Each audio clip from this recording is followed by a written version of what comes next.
भारत का robin hood, जिससे कांपते थे अंग्रेज। जाने कौन था वो क्रांतिकारी।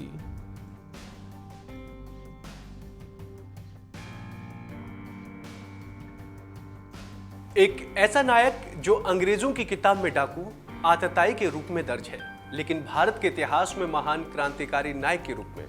उसी नायक की जन्मस्थली पहुंचने वाले हैं कांग्रेस नेता राहुल गांधी। तो चलिए आज आपको बताते हैं कौन थे वो क्रांतिकारी नेता और अंग्रेज उनके नाम से खौफ क्यों खाते थे।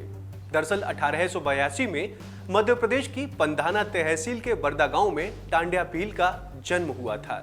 वो भील आदिवासी समुदाय से ताल्लुक रखते थे। अंग्रेज अफसर, पुलिस के अधिकारी और फिरंगी हुक्मरान टांड्या भील के नाम से डरते थे, लेकिन गांव के लोगों और आदिवासी समुदाय के बीच उनका बड़ा आदर था। वो अमीरों में लूटकर गरीबों की मदद करते थे। टांड्या भील ब्रिटिश सरकार के सरकारी खजाने को लूट लेते और उनके चमचों की संपत्ति को गरीबों और जरूरतमंदों में बांट देते। वास्तव में वो गरीबों के मसीहा थे। उन्हें सभी आयु वर्ग के लोग लोकप्रिय रूप से मामा कहते थे।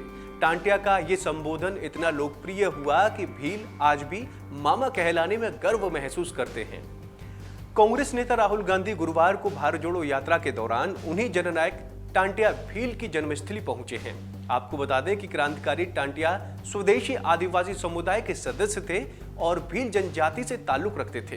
टांट्या उन महान क्रांतिकारियों में शामिल हुए जिन्होंने 12 साल तक अंग्रेजों के खिलाफ संघर्ष किया। उनकी वीरता, महानता के कारण न्यूयॉर्क टाइम्स ने अपने लेख में उन्हें भारतीय रॉबिन हुड तक कहा था।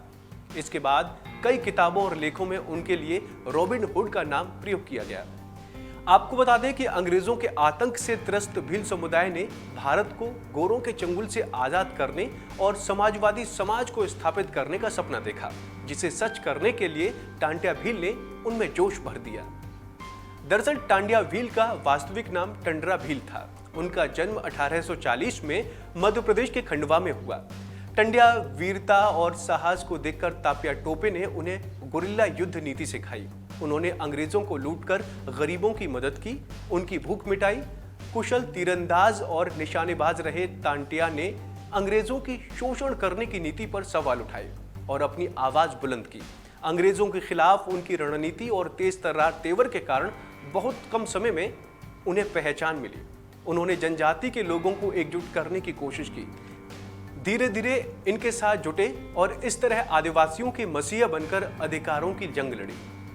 आदिवासियों के विद्रोह की शुरुआत 1757 में हुई प्लासी के युद्ध से हो गई।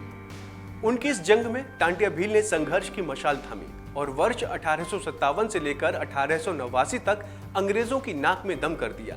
उन्हें अपनी गुरिल्ला रणनीति से अंग्रेजों को परेशान कर दिया। घने जंगलों में रहने के कारण अंग्रेजों के लिए उन्हें पकड़ना मुश्किल हो गया। हमला करना और नुकसान पहुंचाने के बाद अंग्रेजों की आंखों से ओझल जाने वाली उनकी रणनीति ने असर दिखाया। 1874 में टांट्या को पहली बार गिरफ्तार किया गया और उन्हें 1 साल की सजा हुई। अंग्रेजों से लूट करने की घटनाओं को गंभीर अपराध बताकर उन्हें 1878 में दोबारा गिरफ्तार किया। उनकी गिरफ्तारी अंतर्राष्ट्रीय स्तर पर सुर्खियां बनी। 10 नवंबर 1889 को न्यूयॉर्क टाइम्स के अंक में प्रकाशित लेख में उन्हें भारत का रॉबिन हुड बताया गया। गिरफ्तारी के 3 दिन बाद ही वो फरार हो गए। इंदौर में सेना के एक अधिकारी ने उन्हें क्षमा दिलाने के लिए फुसलाया। गिरफ्तारी देने के बाद उन पर अत्याचार किए गए, उन्हें यातनाएं दी गईं। 19 अक्टूबर 1989 को जबलपुर सत्र अदालत में उन्हें फांसी की सजा हुई। 4 दिसंबर 1989 को टांट्या भील को फांसी दी गई। आज भी 4 दिसंबर को बलिदान दिवस के रूप में मनाया जाता है। स्थानीय लोग उन्हें टांट्या मामा के नाम से जानते हैं। तो दोस्तों, उम्मीद है आपको हमारी ये जानकारी पसंद आई होगी। ऐसे ही तमाम अपडेट्स के लिए आप बने रहिए वन इंडिया हिंदी के साथ।